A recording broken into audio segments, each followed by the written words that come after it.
When beautiful graphics, fun gameplay, and engaging stories come together, you know you're in for something special. Hey guys, it's Andy, and today on Super Jump Reviews, 10 most impressive PS5 games right now. Starting off with number 10 is Helldivers 2. I've been hearing a lot of good things about this game, but the one thing I never hear anyone mention is that it's only $40, maybe even lower if you shop around. In a time where games are reaching the $70 price point, it's actually a breath of fresh air not having to break the bank in order to play games. And given how much content is included with Helldivers 2, you're definitely getting your money's worth. Unlike the original, which played like a top-down shooter, Helldivers 2 is now a third-person shooter. However, you're still able to do a lot of the same things you did before.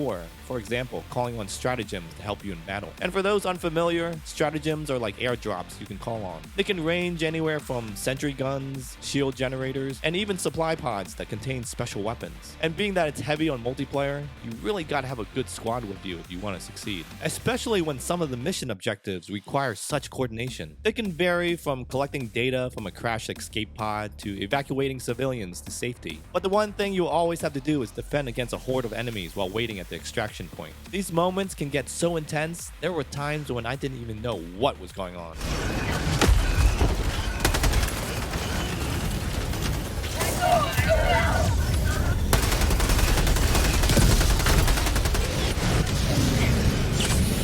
If you enjoyed the original on PS Vita like I did, then you'll definitely like this one. It basically feels and looks like a next-gen version of that game. And number 9 is Ghost of Tsushima Director's Cut. I think if you ever wanted to experience the life of a samurai living in Japan, this would be it. Not only does it look great on PlayStation 5, but I feel like it's one of the few games that does sword combat right. There's 4 stances you can choose from, and they all provide unique ways to fight enemies. Of course, you'll tend to stick to the one you find more appealing. I mean, I tended to use water stance more than anything, even when I wasn't supposed to.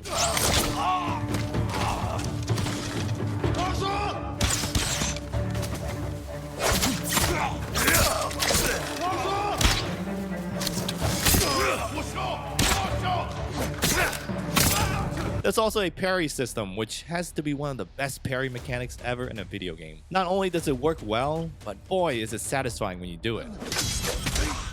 As an open-world action-adventure game, I have to admit, it's one of the few that doesn't stress me out. And I think it's because of its simplistic approach. There's hardly anything on the screen, and what's there is kept to a minimum. I purposely held off playing this on PS4 because I heard it was going to get ported to PS5 with visual enhancements. As a director's cut, you can expect a full bump to 4K resolution with more refined detail in the backgrounds. Other improvements include faster load times, haptic feedback support, and additional costumes. Oh, and the entire Iki Island DLC expansion doesn't hurt either. And number 8 is Returnal. Here you play as a space pilot who's stranded on an alien planet. The game was developed by House Marquee, and if that sounds familiar, then it should, because they made a little game called Resogun, which was a launch title for the PlayStation 4. I guess if you really looked at the two games together, you can see a little similarities, mostly in the sound department, I think. Now, Returnal is what you call a third-person shooter with roguelike elements. It also falls under the psychological horror genre. Interesting. If you're unfamiliar with the term roguelike, then what it basically means is that regardless of how far you progress in the game, once you die, you start back from the very beginning. And I don't mean the beginning of the stage, I mean the absolute beginning after the title screen. I know it's a tough pill to swallow, but it's just that kind of game. And if you're that kind of gamer that wants a challenge, then you'll love Returnal. So don't say I didn't warn you. This game is effing brutal, to the point where I question even my own gaming abilities.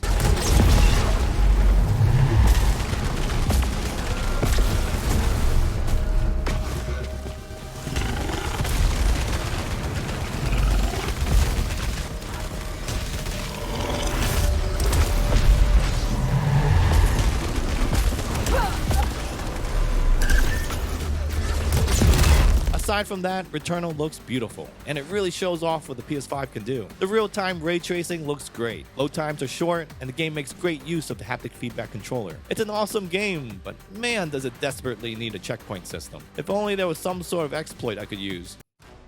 And number 7 is Ratchet & Clank Rift Apart. It's the 16th installment in the Ratchet & Clank series. Wow, guys, have we been playing these games for that long? I wouldn't say I'm a die-hard Ratchet fan, but I have played a majority of them across various platforms, and I have to say, the quality is always top-notch. This time, Dr. Nefarious has stolen the Dimensionator, and it's up to you to get it back. If you're curious, it's a device that can open rifts to other dimensions. Basically, you're at a parade, the place gets attacked, and you're off to hunt down Dr. Nefarious across different dimensions. There you go, that's the whole story. Aside from being fun to play, the game is one of the few titles I think fully demonstrates how far computer animation has come in video games. I mean, just take a look at this. This is actual gameplay.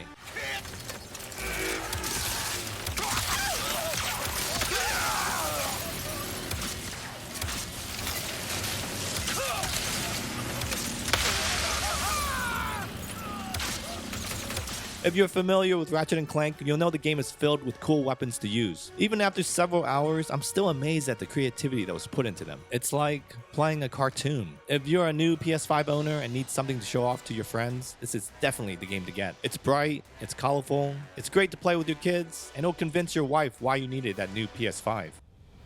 And number 6 is God of War Ragnarok. Now, I've been with the series from the very beginning on PlayStation 2. I've seen its progression, its highs and lows, and I cannot tell you how happy I was when I found out they were giving the franchise a complete reboot. God of War 2018 came out, and I was completely blown away. The opening fight left my jaw on the floor. I'm not kidding. When he gave Kratos that German suplex, I literally fell out of my chair. You could say I pretty much fell in love with the series all over again.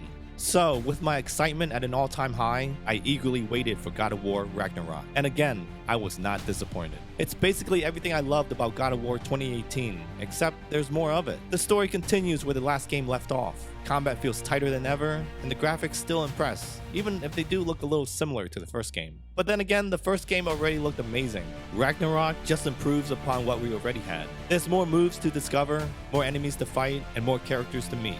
Already yourself, worm! Tremble, false god!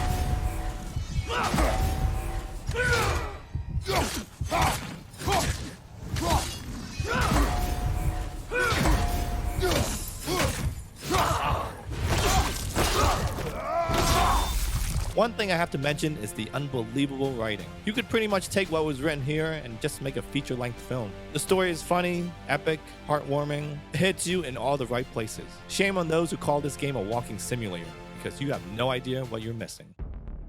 And number 5 is Lies of P.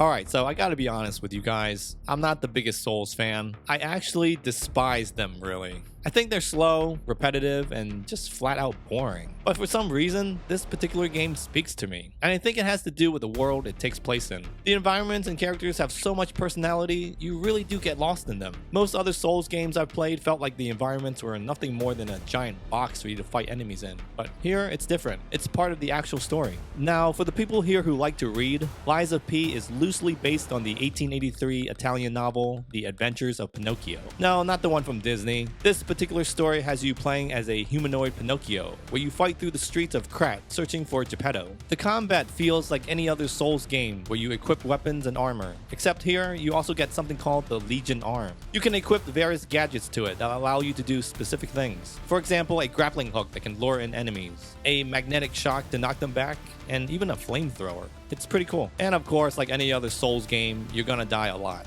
Actually, the difficulty wasn't too bad early on. It wasn't until I got to the Archbishop fight where I was reminded of what kind of game I was playing. For many, this will be the point where you decide if you want to keep playing or realize you've had enough.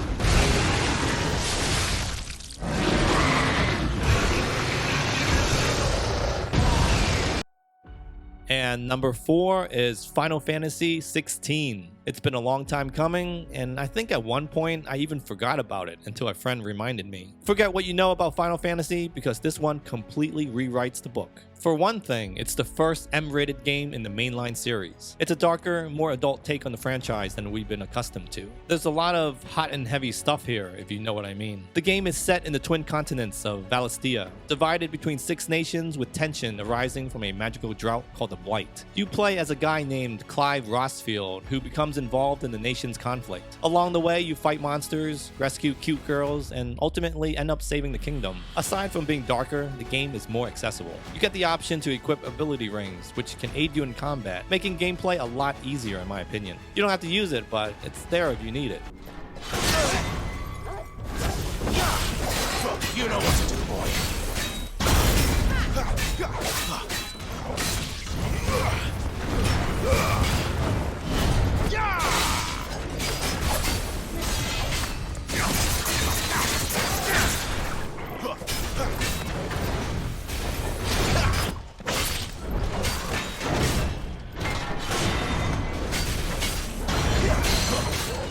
If I had to compare the combat to something, I'd say it feels like a toned-down version of Devil May Cry, with a little hint of the quick-time events from God of War. It's not the deepest combat system I've played, but it does the job. It's fun, simple, and after a while, still manages to keep me entertained. Because I think after a few hours, that's what matters most, right? Graphically, I think it looks great. The performance mode was a little unstable, so I just stuck with 30 FPS. I'm a stickler for 60 FPS, but here I thought it ran just fine with the standard 30.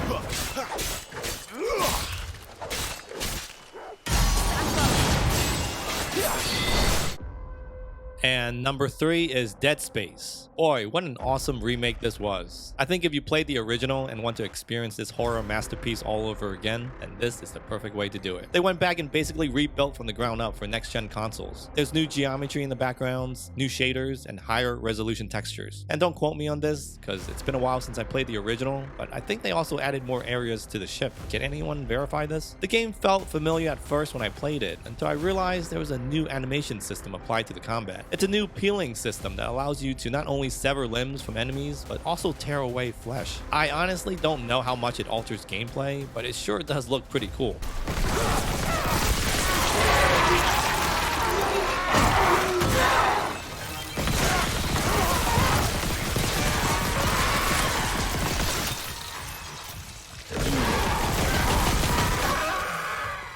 I think the one area that really shines has to be the sound design. You can now hear Isaac's heartbeat corresponding to what's happening around him. I have anxiety, and this new feature definitely does not help. It probably also doesn't help that I played this game with the lights off and my surround sound cranked all the way up. Let me know if you guys do the same thing. Engine power failure. Replace power cell to begin ignition.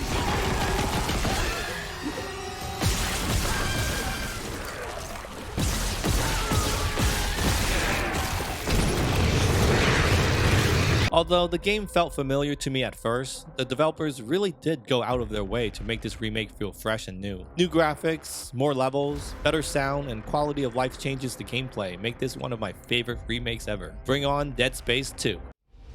And number 2 is Horizon Forbidden West. This action role-playing game is set in a post-apocalyptic version of the Western United States. Everything is overrun by machines, and you get a sense that not everything is all that it appears. One thing for sure, however, is that it is one pretty looking game. By far the prettiest on PS5, and one that makes the best use of HDR in my opinion. The sky looks amazing, the water looks amazing. Like, I can't think of any part of this game that doesn't look good. Another thing I like to touch upon is the sound design. I'm not sure what it is, but I'm just so taken away by games with good sound. As you can tell from earlier when I was talking about Dead Space, Forbidden West gets me in the same way. The mechanical screeching from the robot animals remind me so much of the Transformer movies. You know that sound they make when they transform? How's it go?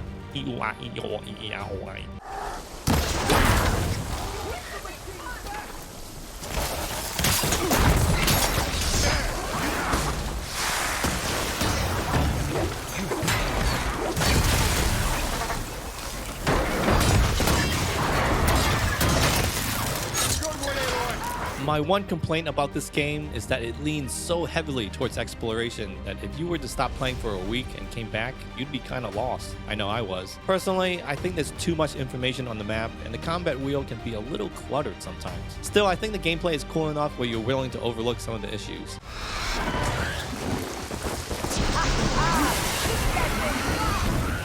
Another one down.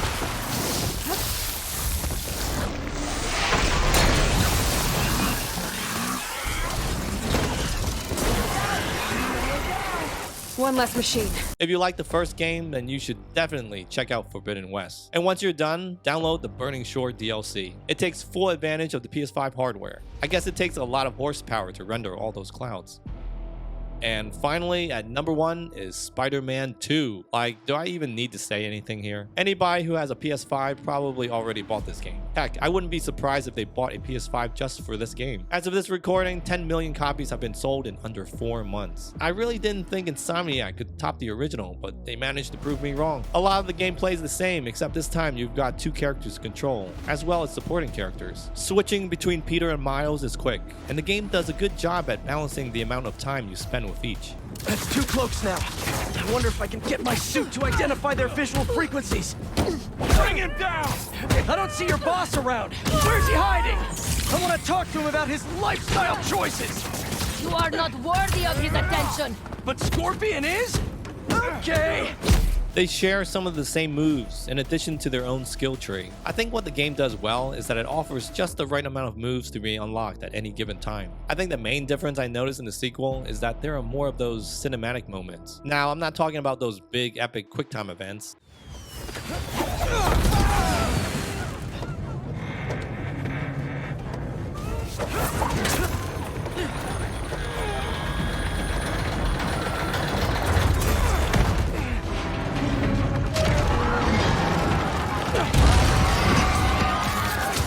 I'm talking about those slower, quieter moments. For example, sitting in the Ferris wheel with MJ, or riding a bike with Harry and reminiscing about high school. It's the heartfelt moments you often only see in Uncharted games. It really does add that extra movie quality feel to the game, I have to say. So the gameplay's great, the graphics are amazing, but what about the big elephant in the room? In short, he definitely delivers. Venom is freaking amazing. The way he looks, right down to his moveset, is just so well executed. If you're a Venom fan, then you'd have to play Spider-Man 2 for that alone.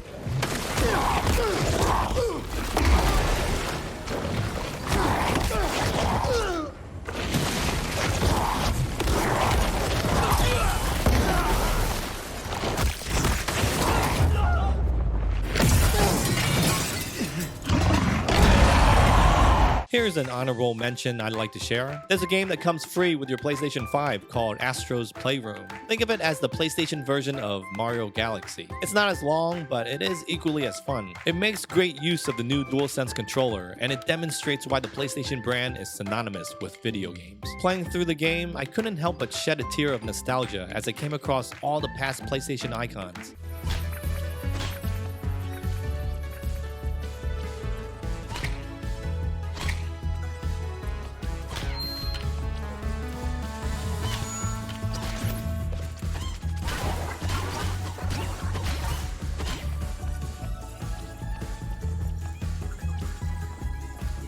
It really did make me feel old seeing all the retro Sony consoles. See, this is why I'm a PlayStation fanboy, because I feel like these systems were made by people who actually cared about console gaming, unlike some other company, which I will not name. And that's all for today, guys. Leave me a comment. If you like this video, give it a like. Subscribing to the channel is free. Don't forget to enable notifications. And of course, thanks for watching or leaving the video on while you're in the kitchen, because I know some of you guys like to do that. I'm Andy. You can follow me on Twitter at AndyTalkGames. Later.